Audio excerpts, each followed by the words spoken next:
pessoal, tudo bem? Como semana que vem a gente tem o nosso curso sobre remoção de nutrientes, eu quero aproveitar essa semana para falar um pouco sobre remoção de fósforo. Como que se remove fósforo dos efluentes?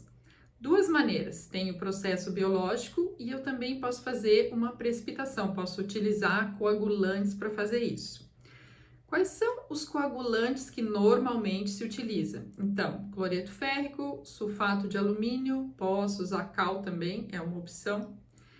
E em que parte do processo eu posso dosar esses coagulantes também? Aí a gente tem três opções. Então, eu posso dosar primeiro lá no começo do meu processo, lá no efluente bruto ou lá no efluente primário. Nesse caso, eu já vi algumas empresas, né, que dosam cal, que também já aproveita para fazer o abrandamento do efluente. Então, quanto de cal vai precisar? Depende da alcalinidade, né, desse efluente.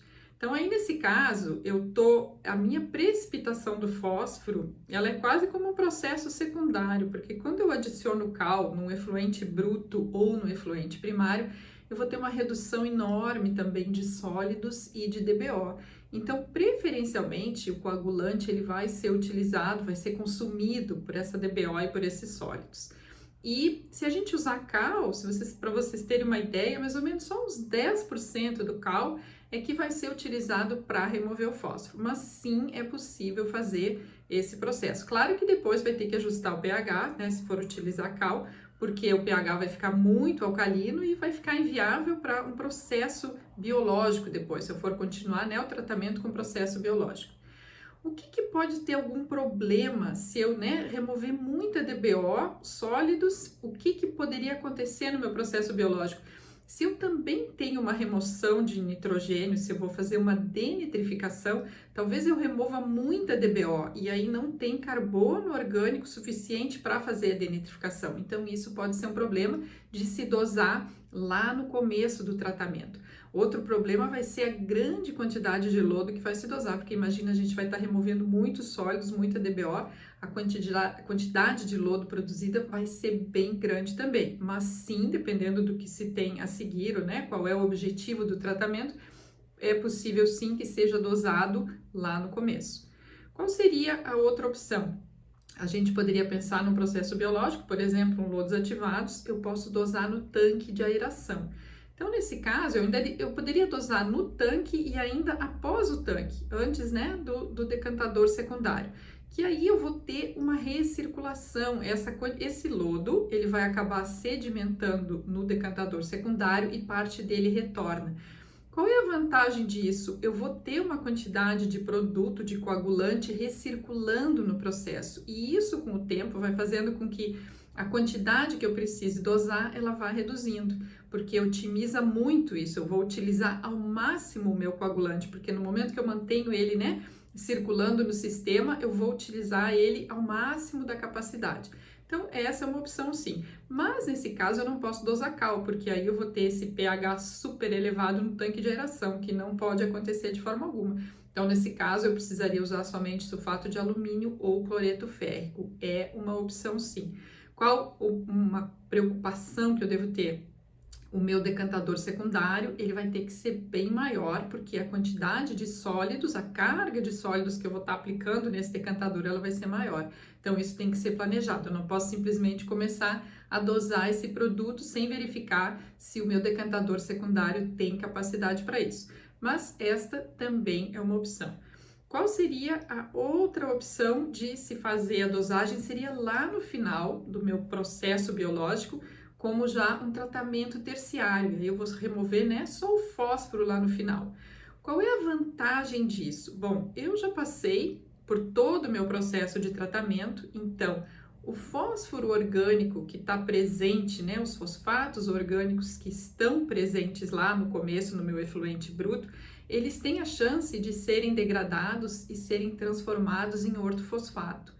Estes coagulantes, eles vão atuar somente nos fosfatos, no ortofosfato. Esse fósforo orgânico, o coagulante não consegue remover ele. Então, eu passando por todo o processo biológico, eu dou a chance desses fosfatos orgânicos serem degradados, serem convertidos a ortofosfato e aí eu poder remover também lá no final.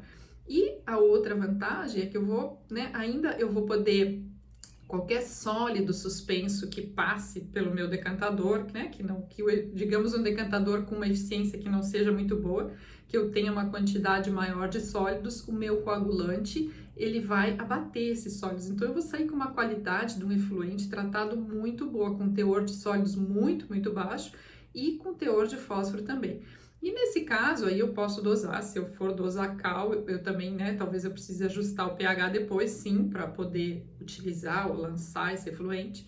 E se a gente pode pensar se eu utilizar o cloreto férrico ou sulfato de alumínio, quando se pensa no cloreto férrico, tem que lembrar que ele vai deixar uma cor, e se eu tiver um processo com ultravioleta depois não vai ser interessante, o processo de desinfecção com UV pode ser prejudicado pela presença, né, do ferro, por promover essa cor no efluente tratado.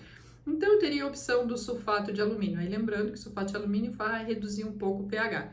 Mas tudo isso dá para ser verificado, então seria assim, a opção mais eficiente seria dosar o produto químico lá no final como tratamento terciário.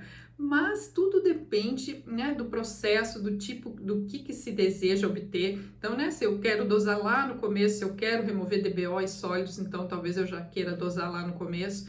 Eu posso talvez querer melhorar a coagulação do meu lodo e daí dosar lá no meu processo biológico.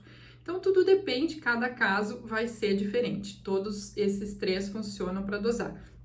O melhor de tudo, o mais eficiente seria em termos econômicos e energéticos, seria eu ter o meu processo biológico, eu trabalhar com os dois, certo? Então, eu poder remover tudo que eu puder através da forma biológica, por quê? Porque eu não preciso fazer adição de produto químico nenhum, e eu não vou gerar tanto lodo como quando eu adiciono coagulante. Então, interessante seria isso, fazer os dois processos juntos, né? Eu tenho todo o meu processo biológico para fazer a remoção do fósforo e lá no final eu vou dosar o coagulante somente para remover o excedente, aquilo que o processo biológico não conseguiu remover. E também como uma forma de garantia, porque a gente sabe que o processo biológico tem instabilidades, e se acontecer qualquer coisa, eu tenho lá no final essa opção de dosar o coagulante também. Então, para quem, né, quer saber mais sobre o assunto, nesse nosso curso que a gente vai fazer semana que vem, eu vou estar apresentando então os dois processos. Aqui a gente vai ver remoção de nitrogênio e vai ver remoção de fósforo, que vão ser vistos então o processo biológico e o processo físico-químico. O processo biológico exige uma série de cuidados, uma série, né, que se precisa fazer com processos anaeróbios, processos aeróbios, se precisa garantir as condições para que se desenvolvam as bactérias adequadas, que elas vão capturar muito mais fósforo, e então vai ser maior eficiência de remoção. Então, né, para quem quiser se interessar, para quem quiser se aprofundar no assunto, semana que vem, então, a gente vai ter esse curso sobre remoção de nutrientes. Eu espero encontrar vocês lá.